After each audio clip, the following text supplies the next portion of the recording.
और इस बीच एक और बड़ी खबर सामने आ रही है। बड़ी खबर, अहम जानकारी। गुजरात चुनाव से पहले कांग्रेस को झटका। बड़ी खबर, अहम जानकारी, महत्वपूर्ण जानकारी आप तक पहुंचा रहे हैं, जहां हार्दिक पटेल ने कांग्रेस से इस्तीफा दे दिया है।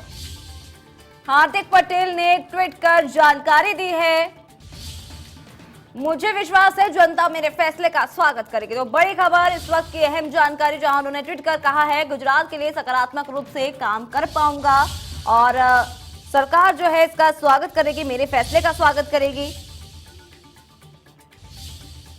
गुजरात चुनाव से पहले कांग्रेस को बड़ा झटका लगा है। हार्दिक पटेल ने कांग्रेस से इस्तीफा दे दिया है और उन्होंने खुद इसकी जानकारी ट्वीट के जरिए दी है। उन्होंने कहा कि सरकार इस फैसले का स्वागत करेगी, मुझे विश्वास है जनता मेरे फैसले का स्वागत करेगी। तो जनता मेरे फैसले का स्वागत करेगी, उन्होंने कहा है, गुजरात के लिए सकारात्मक रूप से काम कर पाऊंगा। तो ये बड़ी खबर, अहम जानकारी।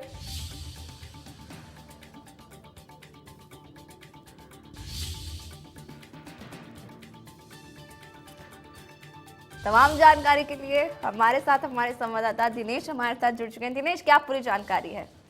जी देखिए, चिंतन शिविर के बाद एक और युवा कांग्रेस नेता ने पार्टी को अलविदा कह दिया है। गुजरात कांग्रेस के नेता हार्दिक पटेल ने कांग्रेस पार्टी की प्राथमिक सदस्यता से अपना इस्तीफा दे दिया है और उन्होंने बाकायदा ट्विटर पर भी इसकी जानकारी शेयर की है। हिंदी और इंग्लिश में उन्होंने अपना इस्तीफा पोस्ट किया है, लेकिन उनकी जो भाषा इस्तीफे की देखें, असम के सीएम है हेमंत बिस्वा शर्मा।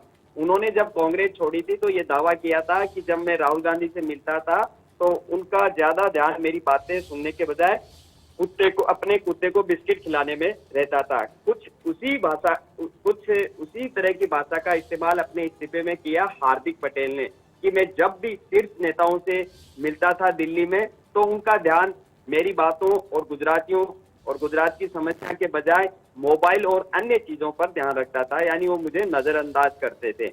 वहीं उन्होंने गुजरात के कांग्रेस बड़े नेता है उन पर भी आरोप लगाया और लिखा है कि गुजरात के कांग्रेस के बड़े नेताओं को तो इस बात की टेंशन रहती थी, वो तो इस बात का ख्याल रखते थे कि जो दिल्ली से नेता हैं उनको चिकन सैंडविच वक्त पर मिला या नहीं मिला। तो कई आरोप उन्होंने लगाए हैं और कहा कि कांग्रेस पार्टी महज एक विरोध तक सीमित रह गई है, यानी वो जनता की आवाज नहीं बन पा रही।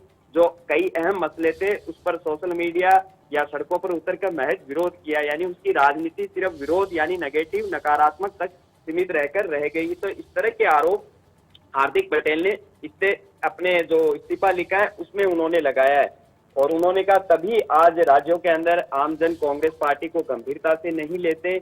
ये कमी मैंने महसूस की कि गुजरात और गुजरातियों से कांग्रेस पार्टी को कोई मतलब नहीं है। मैंने कई बार अपनी बात यहाँ पर रखी। उन्होंने कहा कि हम अपने खर्च पर 500 से 600 किलोमीटर तक की यात्रा गुजरात में करते हैं, जनता के बीच जाते हैं और फिर देखते हैं कि गुजरात के बड़े नेता तो जनता के मुद्दों से दूर सिर्फ इस बात पर ध्यान देते हैं कि दिल्ली से आए हुए नेताओं को उनका चिकन सैंडविच समय पर मिला या नहीं।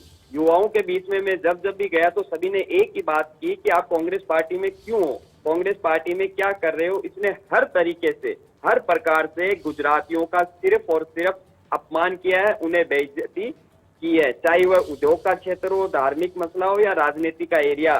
तो मुझे इन बातों से लगा कि पार्टी पर गुजरातियों और युवाओं का भरोसा नहीं है, जिसके चलते मैंने कांग्रेस पार्टी छोड़ने का फैसला लिया। जी दिनेश, आप हमारे साथ बने रहिए और भी तमाम जानकारी आपसे